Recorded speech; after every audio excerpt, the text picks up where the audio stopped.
Welcome, welcome, welcome. Welcome back to Y&R For Life, where we talk about all things Y&R related. We talk about what's going on, my predictions, what do I think's going to happen? Hey, we even talk about fashion on this show because I'm a big time fashion girl, so we got to spill the tea about that from time to time. If you're new to this channel, my question is, what took you so long to get here? And if you are returning, what's up? Long time no see. Well, it's been a bit of an interesting week. Very interesting, but we're going to talk about that. So, my usual disclaimers. If you don't want to know what's going on, you kind of want to get caught up on your own, this might not be what you want to see or hear, but I am so grateful that you are here. And if I happen to not mention anything, it could be because I just plumb forgot, or I just didn't think it was newsworthy. It is the nature of the beast. It is what it is. So, if you like this type of content, you like what you see, you like what you hear, it would be so kind if you hit that like and subscribe button and hit the bell notification so that you don't miss a single video that I post here on Y&R For Life. Okay, so it was an interesting week because I dare say I caught some jokes. There was I think near the ending of the week, it kind of fell a little flat, but we're going to see. We'll see where this goes. Okay, so let's talk about, okay, well, Tucker and Kyle, they ended up meeting at society. And, Kyle was going on about, I'm so glad that I'm rid of you and this whole ruse is over and I'm done, done, done. And Tucker was like, fill me in on what is the whole deal with the Abbotts and, the fact that they are so devoted to, I guess, one another and Jabot and the whole 9 yards. And Kyle just kind of fluffed that off a little bit. And I had to laugh. By the end of that crazy conversation, Tucker was like, "Oh, by the way, I'm still coming for you." Bravo, Tucker. Bravo. Cuz Kyle, you were talking about you were playing double agent, but like I said last week, leave Tucker alone. If you don't trouble the snake will not trouble you. It's when you start fooling around and messing around, that's when you're going to get yourself into trouble. So, as much as, I may not want to see Kyle in such the predicament, I kind of want to see it in a sort of kind of freakish way. But again, that's just me. I just want to see what Tucker has up his sleeves for dear old Kyle. Anyway, let's stay on Tucker for a second here. Ashley and Tucker. What a disaster. Okay, like I said, I feel like Ashley is going a little cray cray and she's losing her noodle. And because this whole what happened in Paris strikes again. Like, she went and was telling Jack about, I don't know why Tucker is doing this and he's trying to make it seem like I'm like losing my mind and that I'm like creating a story. Newsflash, Ashley, you are. Because once again, I say I am Team Tucker on this. I do not believe that he was violent, like you said, that he like smashed the glass and told you to go to hell and and I don't see that being Tucker's style. He's a little bit more smooth than that. Like he's Ashley, I don't get it. Go back to the lab and start creating, like, I don't know, a fragrance that will you could sniff and like calm down. Like like you are regurgitating this Paris story over and over and enough's enough. And writers, can we just move along with this? Where are you going with this? Like, are you gonna put the two of them back together or what? Because Tucker was like, yeah, I'm done with you, but like I kind of wish you well, but you've created. And Tucker basically told her that she has a fear of commitment. And she's like, well, I did fall in love with you. I was in love with you. And he's like, yeah, but I really think you have a fear of commitment. So I don't know, folks.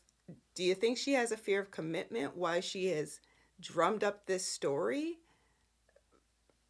I don't know. I don't get it. It makes no sense. Like, she literally went out of her way to meet Tucker and take him into the jazz lounge by themselves to have this conversation about why would you do this? Ashley, go back home, go crawl into bed, go under a blanket and just chill out because this is just too much. Okay. Um, let's see. Who else can we talk about? All right. Let's backtrack to Lauren, Nikki, Jack, side plate of Diane, and Creepy Seth. Yeah, we're going to call him Creepy Seth because he's just creepy. Okay, so as you recall, last week, Nikki could not hold her liquor. Like, she was total drunk. And Lauren had to come in and save the day. And they were in the hotel room at the club, and she was trying to get sober, sleep it off, whatever. We had seen that Seth had taken over Lauren's place, and he was in the room when Nikki woke up, and eventually Victor came and got her and whatever. Anyway, so now Nikki is allegedly sober. She meets Lauren at Crimson Lights and they're on the patio. And Lauren's like, hold up, wait a minute. I just want to know, have you been drinking? And Nikki's like, no, I promise you I'm sober. Okay, you're not sober, you're just not drunk. I can't tell you that you're sober, but you're just not drunk.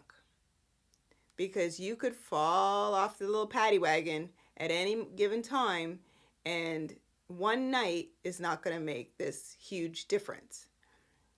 Anyway, so they're on the patio having their conversation, and at some point in time, Creepy Seth walks in. Have we ever, I'm trying to think, have we ever seen Creepy Seth at Crimson Lights? Did him and Nikki meet up there? I don't think so. So like, why was he passing through there, through the patio? Just weird.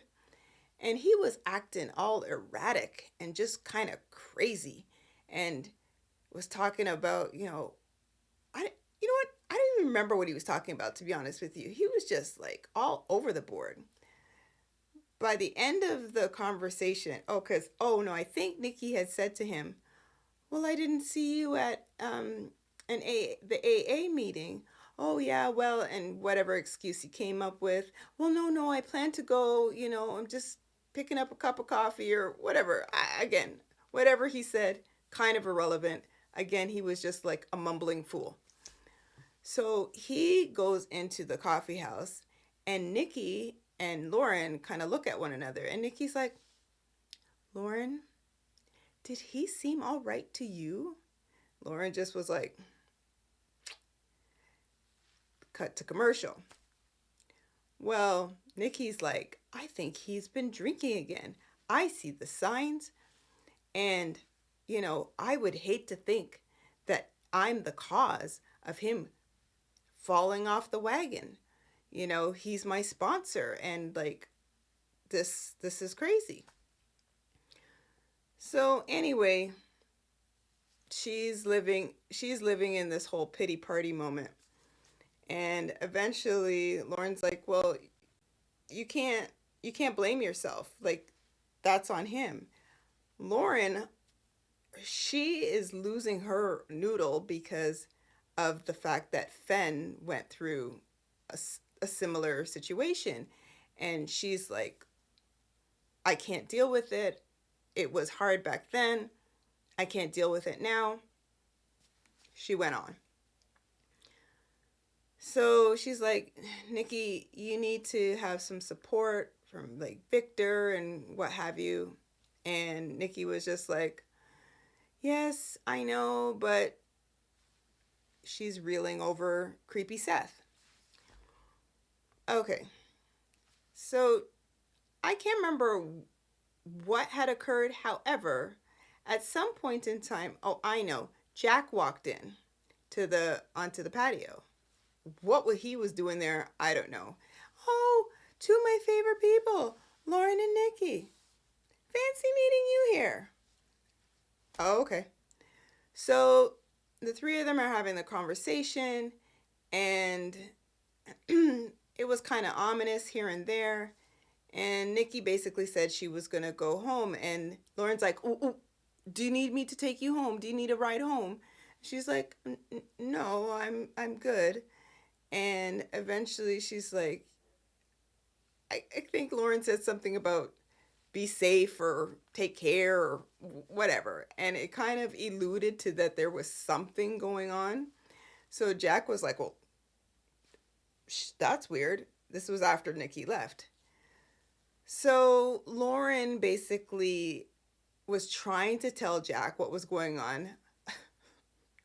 A mere worker walks in onto the patio, and Lauren's like, "Can we go somewhere where we can talk privately?" He's like, "Yeah, yeah. Can you come over to the house now?" "Yeah, I'll follow you."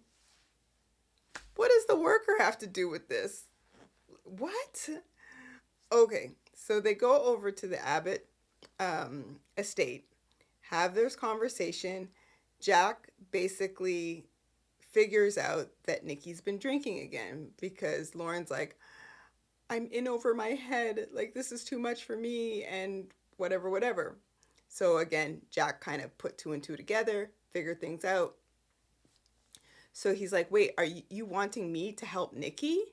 And she's like, well, like, she's not equipped to deal with this. But she figures because Jack had been through this, if you recall years ago, he was like addicted to like pain pills. And he was going through withdrawal. Phyllis had helped him out. Neil was his sponsor. And I thought to myself, side note, there was a lot of people who had went through um, alcohol addiction. Neil, Nikki, Mrs. Chancellor. Um, was Fen addicted to alcohol or was it drugs? I can't recall. Um, I feel like I'm missing somebody who was, oh, Billy, that was alcoholism. Like, can we bring on like a new story? One that doesn't necessarily involve addiction? Just, ugh. It's like regurgitating it over and over again. Same story, different character. Just saying. Okay, c'est la vie. So Jack's like, if I talk to Nikki, I'm going to have to tell her that you wanted me to talk to her. And I think Lauren was like, well, she kind of wanted her left out of it, but I don't know. Jack somehow finagled Nikki to get over to his place. Just prior to Nikki going over there, Nikki was at the office. Um, and creepy Seth had been in there rummaging around in her desk. She catches creepy Seth and was like, "What are you doing?" "Oh, your assistant let me in here." What crazy assistant would let somebody, anybody, just come and waltz into, this CEO's office and just have a sit down? That's weird. Just saying. So she basically told Seth, well, creepy Seth, "You can't be my sponsor. I'm sure you fell off the wagon." He denied it, eventually admitted it, and he was gone. Because she's like, "Obviously, you were here to see about, like, see if I had anything that you could have, like, for a drinky drink." I'm thinking, couldn't he have gone to the local bar? Why did he have to travel all the way over to Newman to check your desk? Far fetched. Okay, so again, just before Nikki ends up at Jack's place, creepy Seth came and went, and Audra, she came in and she had her little feel good moment where by the end of that conversation, Nikki was like, "I hope you don't take this the wrong way, but this is like basically the most caring or humane side of you that I've ever seen." And she was basically saying, "I know, I get it. People already know. I know what I want, this kind of thing. But because I lived through it with my dad, seeing it is just, it's not cool. Like, she just doesn't like it." Fair enough. So Nikki goes over to Jack's place, and Jack basically was like, "Are you okay? What not?" And Nikki was like, "This seems weird. Like, why are you having me over?" They have their little conversation, and basically, Jack basically confronts her about this alcoholism. And he's like, I want to help you, and I want to be there for you." And geez, it just really hits home and chokes me up that this all started back when we were married. Okay. So Jack is kind of now holding himself accountable. Don't do that, Jackie. Don't do that. All right. Off Nikki goes. Well, Diane, she comes, and her and Jack have a conversation. And Jack's like, "I want to tell you that there's somebody that, is going through something, and I want to help them." And, Diane was like, "Oh, okay." So they decide that, or they come to this whole agreement that no more secrets between the two of them. But then Jack's like, "Yeah, about that, I have something to tell you." So then he tells her about the fact that he was addicted to pain pills. And she's like, but Jack, I thought we had no more secrets between, I thought we agreed." He's like, "Yeah, not one of my finer moments, but like, I that's why I'm telling you, because I don't want any more secrets. And like, that was the past. And Neil was my sponsor, and Phyllis helped me out." Diana and her, "Oh, oh, Phyllis?" He's like, "Yeah, Phyllis." And then she's like, "Okay, she and I don't like her. Like, we're never gonna get along. However, if she helped you during that time, then I'm grateful." And then eventually Jack tells her that the person he wants to help is Nikki. So then Diane kind of puts two and two together and was like, "Oh, she's drinking again, isn't she?" Anyway, actually, I think I'm mixing up the chain of events. Yes, that happened. All this happened, but before that happened, before Nikki went to the Abbott estate. See, I'm I'm human. These things happen. So it just kind of flip it around a little bit. So before Nikki got there, Jack told Diane about all this information. So by the time Nikki got there, she's like, he's like, play it cool, that kind of thing. So, that's what happened. Sorry, folks. Again, that's the chain of events. All right? Don't kill me. It is what it is. Okay, so Jack's probably going to be helping Nikki out to the best of his ability. I'm assuming for the time being. But creepy Seth, let's talk about him for half a second here. Do you think that he and Jordan are somehow working hand in hand together? Because Jordan is adamant that she's got more in store for Nikki. I don't know. A part of me thinks that that could be the case, but we're going to see how this plays out. Alrighty. So, and I'm going to save the big joke for last because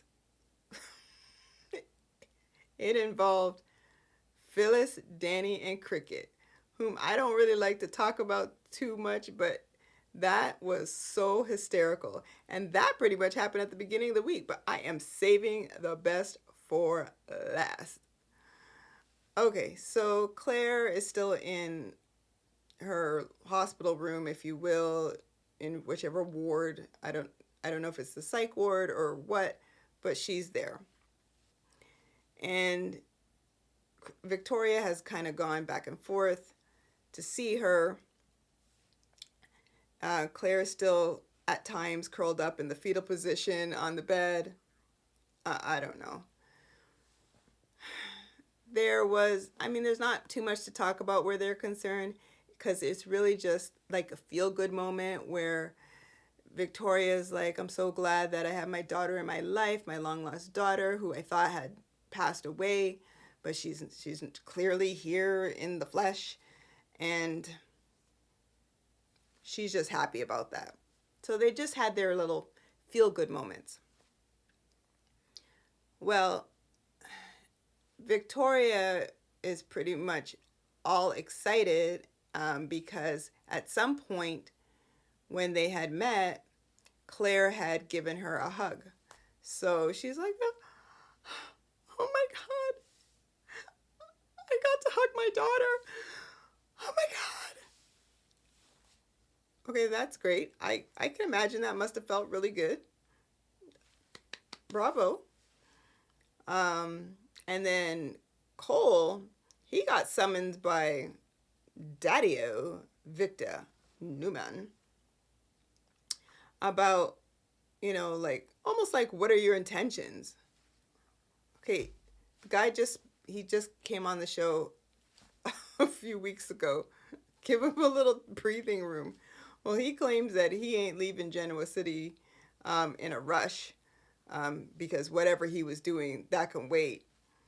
And so it's this whole thing about maybe Victoria and maybe Cole may get back together because of the sake of their child.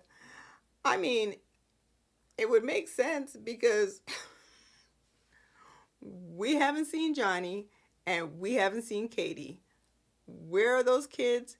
I'm telling you, they are going to be 25 before you know it. So, before long, they ain't going to be much younger than Claire. And who knows? They may end up being older than Claire. I don't know. I have no idea. So, yeah, there's that whole feel good. And Victoria basically told Daddy-O, stay out of it. Let me make my own judgments. Blah, blah, blah, blah, blah. All right. Okay. We're going to talk about probably 3 more groups of people. Sally Spectra and Adam Newman. With Nick and Sharon. Yeah, we'll talk about them. We're going to gloss over Chance and Summer because they just, to me, were just not newsworthy. So we're leaving them out. We're leaving them out. I'm making the executive decision and we're leaving them out. Okay. Sally, once again, you and I, we are no longer gal pals. We can't. Because once again, I still say you did Nick dirty. Now, in a matter of like minutes, you and Adam are trying it out again. You're in a full fledged relationship again. What?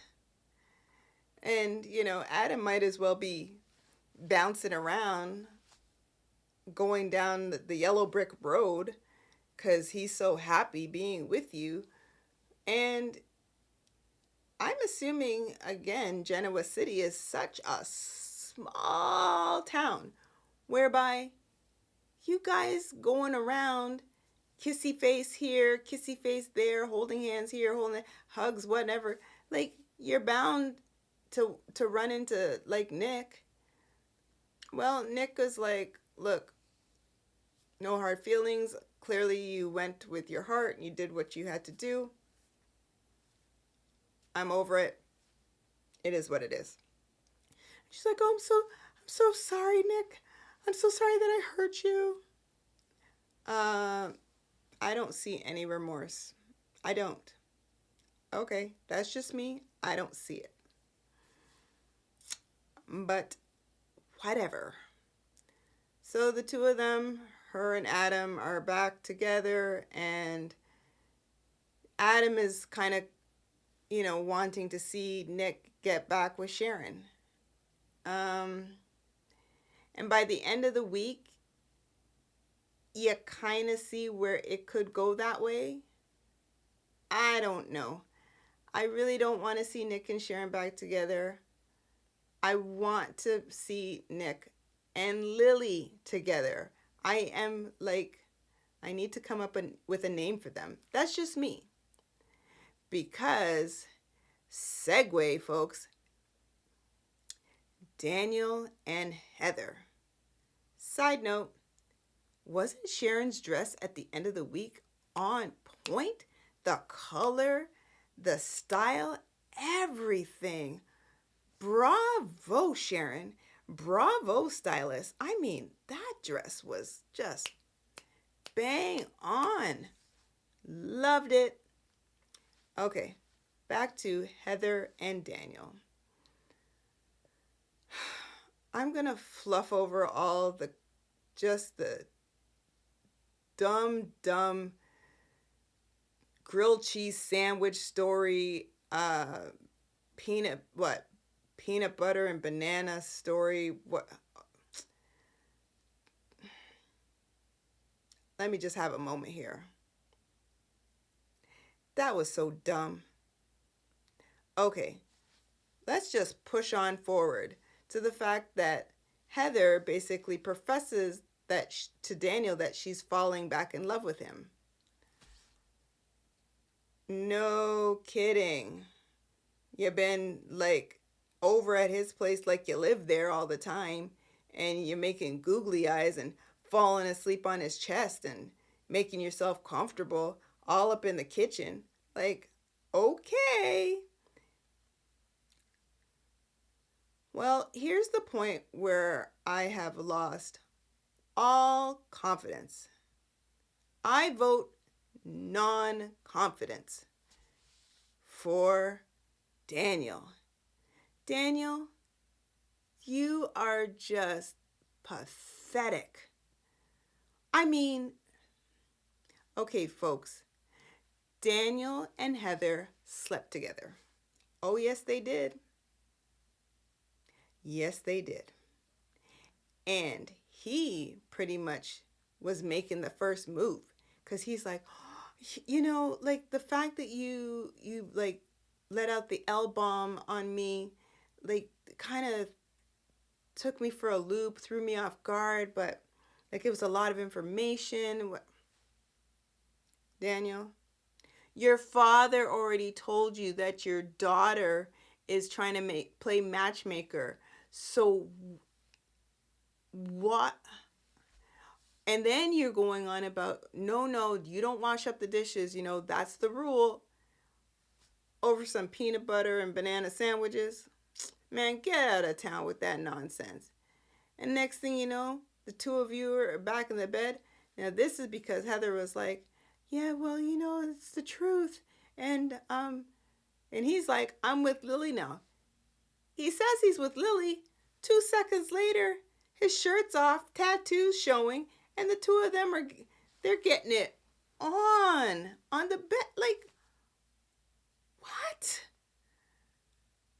Poor Lily. Once again. Oh, just Billy and, well, first there was Kane and his nonsense. And then you got Billy and his craziness. And now Daniel. What? What is going on? Okay, I'm like, Daniel, bleh, I've lost all respect for you. Because then you're like, I don't know if I can be with Lily. Because, basically, if there was no Lily, then yeah, I could see me and you working it out. So why did you even get with Lily? I'm confused. I am so confused. I have an instant headache. Oh, namaste. All right. So let's talk about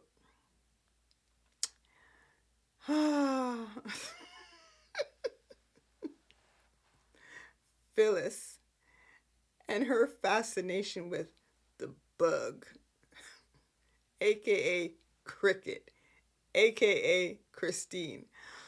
Oh, there was so much of that nonsense happening. It was pure comedic relief. Acting like little school kids. Like, come on, little teenagers.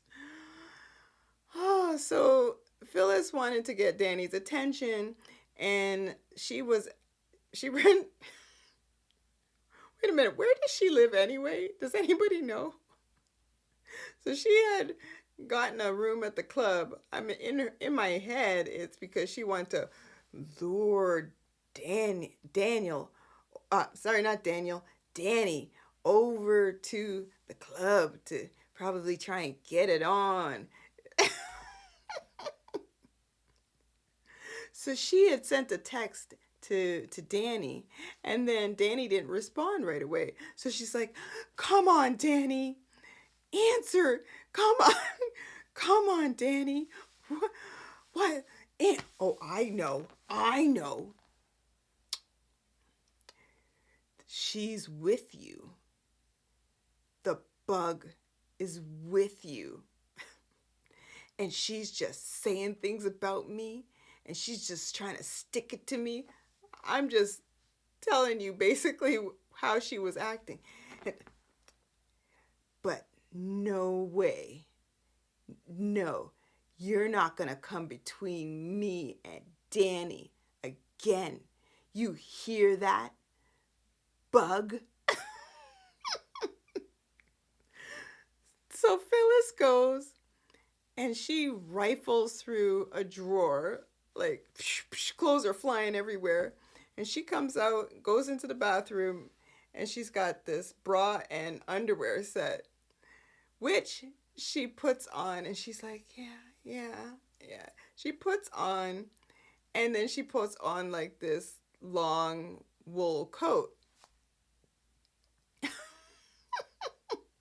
She hears back from Danny, and Danny was at Daniel's place, and he gets this message, and Daniel's like, oh, who's blowing up your phone? Oh, I know, it's Christine. Like, that's the only person that would make you smile like that. And Danny's like,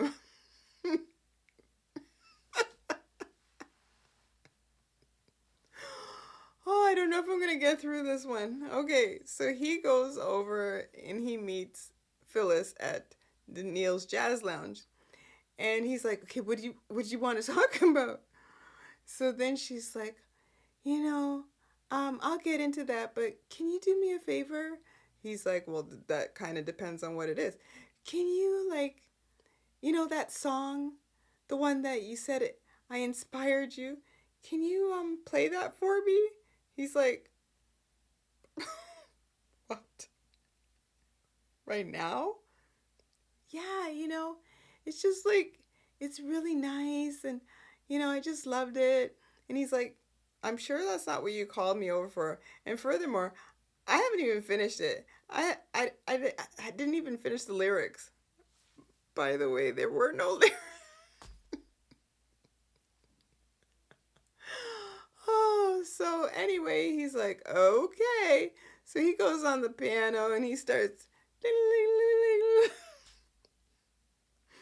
And meanwhile, Phyllis is like bebopping to whatever. She pulls out her phone and she's like recording. And then she's like, Eee! Next thing you know, song's over. She, shuts down her phone, but apparently she had sent off. I'm assuming it must have been like an Instagram type post. And I'm going to give these guys some credit because they knew acronyms. So Danny's phone goes off. She's like, don't answer it. Don't look at it. So he looks at it anyway and he's like, are you kidding me? What the hell is this? So you see him on the keys and Phyllis is like bebopping and she turns to the camera towards her. Well, just a mess. And the acronym was TFW, I believe. So I didn't even know what that stood for. And it was basically that feeling when, and then she wrote, your ex plays you a love song. Something like that. He's like, oh my gosh, like, are you crazy? Now you're going to make everybody think that we're in some sort of relationship again or something. Like, what are you, nuts? She's like, what's the problem? People, you're a rock star. Yeah, you're a rock star playing all these ballads like, whatever happened to rock on? Rock on. Those were the days.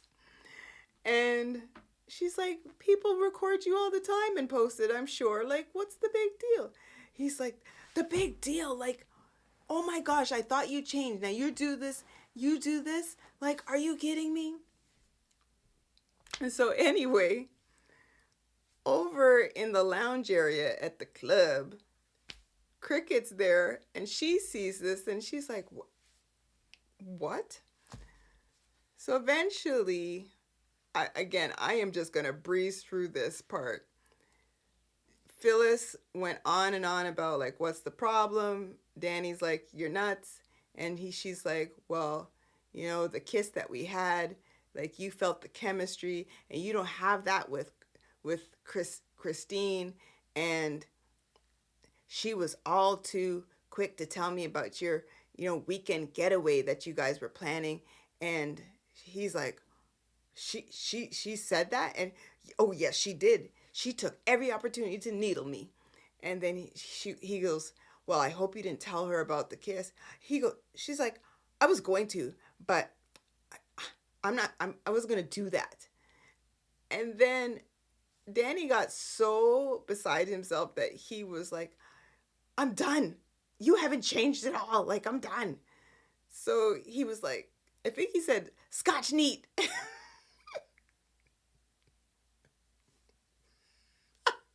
So she follows him over to the bar in the lounge. And she's like, I don't see what the problem is.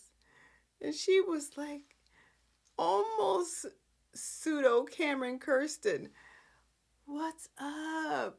It's no problem. It's no problem. What's the big deal? And like, you don't have this chemistry with the bug. Well, that set him off.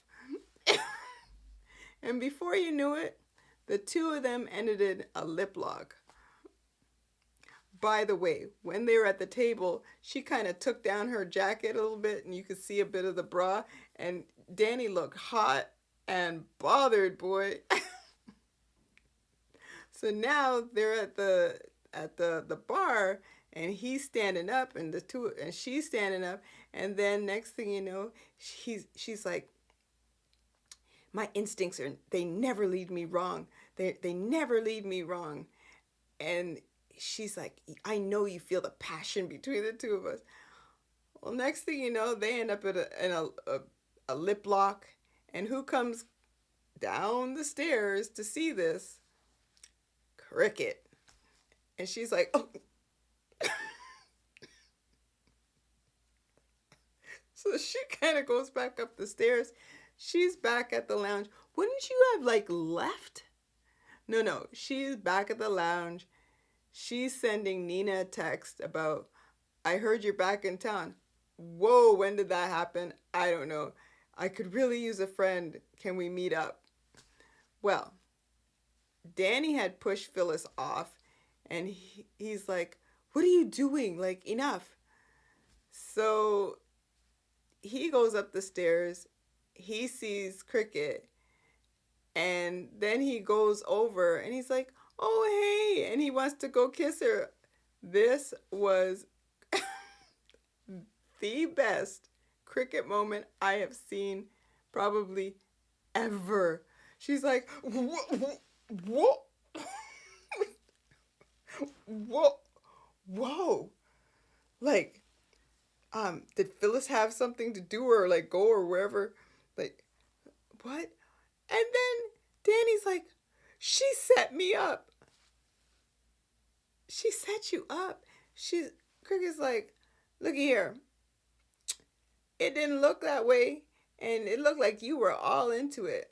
By the end of it all, she was like, I think you need to figure out who it is you want. I'm telling you, these cats were like high schoolers. Like, it was so hysterical. So, Danny, you're sitting back getting upset at Danielle regarding Heather, but meanwhile, you're in a whole trifecta of problems because of Cricket and Phyllis. You don't even know what you want. I tell you, I laughed so hard during that whole, it was so comedic. It yeah, it was too much. But if you haven't watched it, go back and watch it because I condensed all this nonsense. So there you have it, folks. I am so grateful that you stuck around to the end of the video. You know, I love being able to talk about my favorite show and just have fun with it. I'm so grateful for your support. As usual, you know, I love you lots. It means the world to me. And once again, don't forget to hit that like and subscribe button and share. Why? Because sharing is caring. At least I like to think so. And let's see what this week is going to bring about. What kind of craziness? I mean, is Creepy Seth gonna remain creepy? I don't know. Is Nikki gonna, fall off, the bandwagon again? I don't know, but we will see. So again, thanks so much for sticking around, and I will catch you on the next video. Bye.